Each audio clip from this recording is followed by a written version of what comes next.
What's going on, everybody? It's your boy Cornelius Jones, 10 Mina Investing. It's a great day. It's a wonderful day for another update.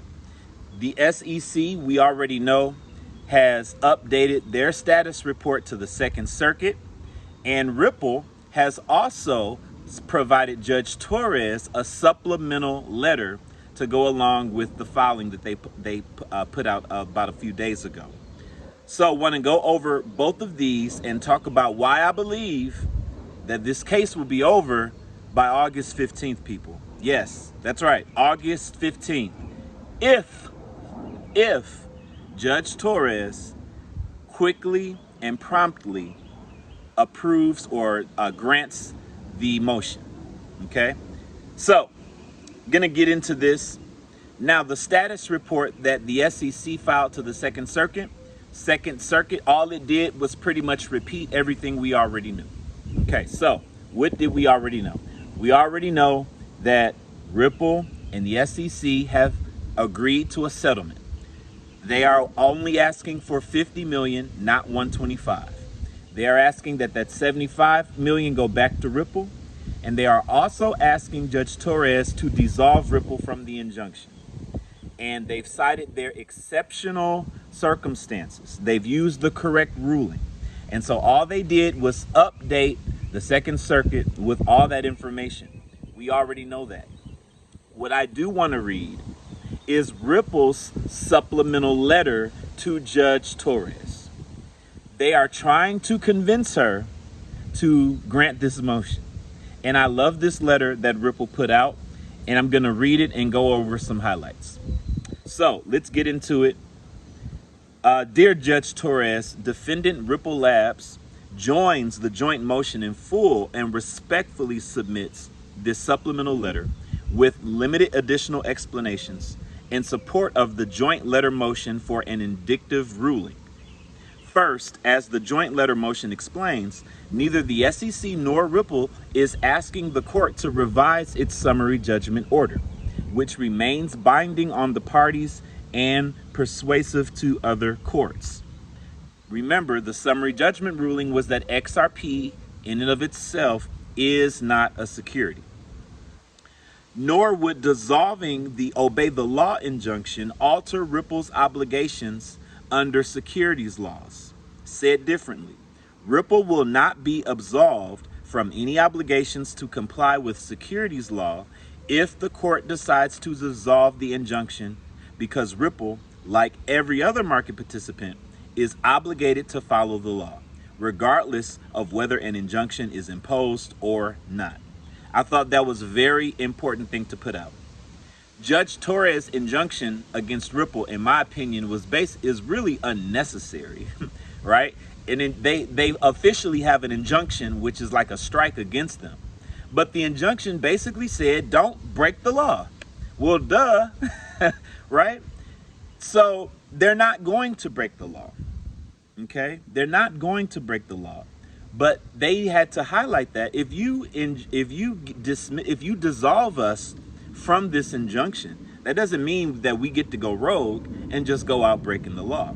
Okay, so they are still required and obligated to follow all the securities laws, and Ripple has acknowledged that. I think that was a great acknowledgement to Judge Torres. Now, second, the relief sought by the joint letter motion, including the reduced penalty, considers, among other things, appellate risk. Settlement now on compromised terms both parties agreed to allows this hard-fought, coarse resource-heavy litigation to end now. Appellate risk. There is so much, all the fees, all the money, all the taxpayer dollars, right, that the SEC has to put forth to continue this circus. It needs to end now. That's their argument. It needs to end now. We're on the same page. Let's end this now.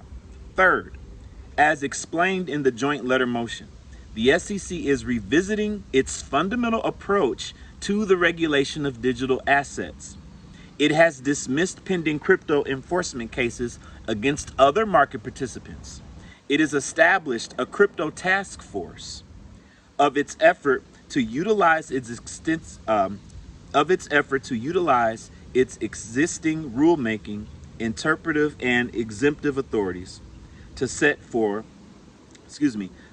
fit for purpose standards for market participants. And that is a quote directly from Paul Atkins. Ripple applauds this effort, has submitted public comments and attended meetings, and looks forward to continuing to contribute the development of rules for the industry. As one of the earliest crypto industry players sued by the SEC, Ripple's litigation has been the longest fought, reaching both a full merits and remedies determination. In the light of the SEC's commitment to provide clear rules of the road for the crypto industry,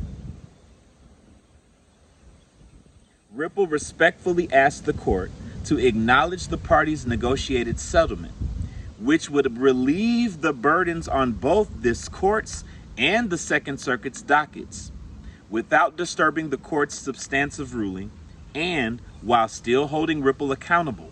The settlement would also place Ripple on more comparable footing with other industry participants whose cases were dismissed much earlier in their life cycle as a matter of SEC discretion. Respectfully submitted. That's a good point. All the other cases the SEC dropped, Coinbase, right? I believe it was Kraken as well. All these other cases have been dropped. Now the SEC's trying to drop this one. Come on, Judge Torres, don't hold this up. They have answered the argument of procedurally improper, right? They've used the correct rule. I hope this is going to be persuasive to Judge Torres. I hope this is something that she's gonna be able to rock with. I believe she's gonna approve it. I believe she's gonna approve it. Why wouldn't I don't see any reason at this point why she would deny them this at this point. I just don't see it. Now, I put into a nice little research into ChatGPT, talked to ChatGPT about these things, and ChatGPT gave it a 70% chance that Judge Torres is going to grant this motion. And if she does, by early July, then the next step is that they are going to request the remand from the Second Circuit so that the motion can be applied. All those things can be, I'm not saying it exactly how it is written. Forgive me, I'm not a lawyer. But the process is, upon her approval, is that, for my understanding, now the Second Circuit is going to grant that permission for her to make those modifications to the ruling. And then, when their next status report comes up, August 15th, in the Second Circuit, that will be the report where the SEC is laying out that Judge Torres has dissolved Ripple of the injunction, accepted the lower fee, and both parties will be officially dismissing their appeals. The appeals that are continuously being held in abeyance, there's an extension. Now that abeyance has been extended to August 15th. So if Judge Torres approves the motion in a timely manner, all the legal proceedings should be boom, boom, boom, boom, boom. I don't see any holdup at that point. And by August 15th, when the SEC files their next status report with the Second Circuit, we should have a conclusion. We should have a definite conclusion where both parties are officially dismissing the appeals. Will it happen? I hope so. I'm very confident at this point. I think I'm 90%. I believe Judge Torres is going to approve this. And if she does, look out, people. Look out. So that's best case scenario. Worst case scenario, the approval does not happen. She denies it again. And the waters are going to be very muddied at that point. We'll go into August 15th with another status report, and we're going to have to read it for the next update. How will this case end? We will all be on pins and needles waiting to hear how this is going to end. It's going to end. The question is, how long is it going to take?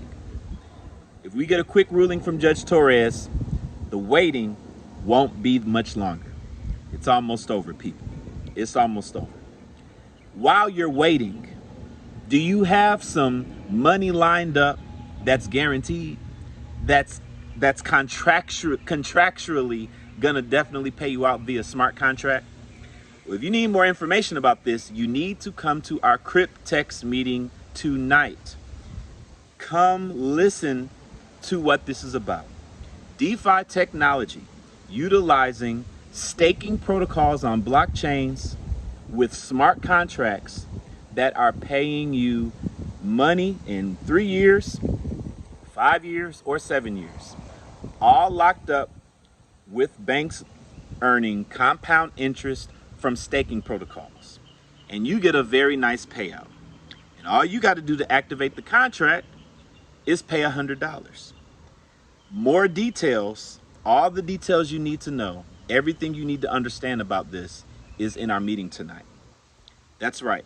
Millions of dollars. You can decide how many contracts you want and do the math to get the payout you want in 3 years or 5 years, depending on which contract you buy. Each $100 contract you purchase for 3-year contracts, they pay out $35,000. Each 5-year contract pays out $471,000. Now, if you think this is a scam, I can't help you. I'm convinced it's not, because we have verified proof. I will say this: the only people that think this is a scam are the people who are not involved. They're the people sitting on the sidelines. There is not one verified source from a person who has participated in Cryptex who has a complaint that they did not get a payout when it was due. Not one. But we have the contrary. We have people who have come out and documented their payouts. One such person, there is a link in this video if you want to see that. Link in the video if you need to see a verification of a payout, okay? It's in the video. They pay people. They pay.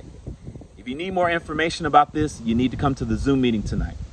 And when you're done with the Zoom meeting, everything you need to get started will be in the description of this video. So I'll see you there. People who follow this channel, we're going to be financially free with XRP for sure.